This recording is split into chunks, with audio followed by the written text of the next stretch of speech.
back home in Taiwan, we had beautiful, beautiful watermelon. Not only it was so red, so sweet, and had all these seeds that we ate and spit at other people like it was a competition. Of course, our parents told us no, but guess what? We learned from them spitting watermelon seeds. But anyway, so I came to United States and then realized that you guys had seedless watermelon. I remember my mom said, "So nice. Now you don't have to spit the seeds." Well, the watermelon didn't look right. It was pale, didn't taste sweet, and the seeds kind of was there. You can see that there was hint of they were there, but there's really not there. It was like flattened. It's not working. It's not strong. Seeds, like black seeds, you can see, but it was like pale, empty, white seeds. Not seeds, but things. But anyway, so I will look into why organic melons could be seedless. How did that happen? So there's this chemical they use. They added to one of the parent, probably the male, I don't know. No, the male flower, maybe something. So instead of two chromosomes from the mother and two chromosomes from the father come together and become 2 plus 2 equals to 4 and divide by 2. So the children melon, the baby melon is supposed to also have two chromosomes like the parent.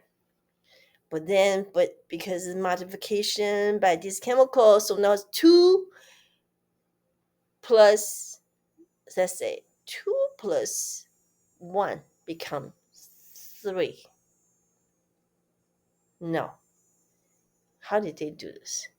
So it's almost like one person married to someone who cannot have children, therefore they cannot have children. But even though the first person was normal, but the other person cannot have children, so together they cannot have children. But they use this chemical on that parent melon. But anyway, so I look into further and realized that there was a study, 4 out of 19 men taking these chemical for their own therapy of some sort, they developed fertility problems.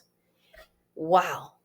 Honestly, as indigenous people, you think they will go like make up some seedless something and then eat it? Or think about this. I was looking at Chinese medicine that the seeds represent life and vitality. And then in the seedless food, it's almost like lacking life force. Artificial modification is disruptive. Isn't that abnormal? It's almost like you have this melon boy supposed to be able to reproduce, but then you take all the sperms away. The melon has no sperms.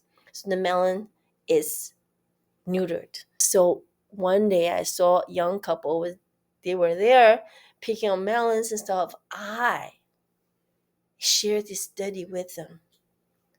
They looked at me, smiled, but I just continue shopping. And later I saw them at the checkout counter.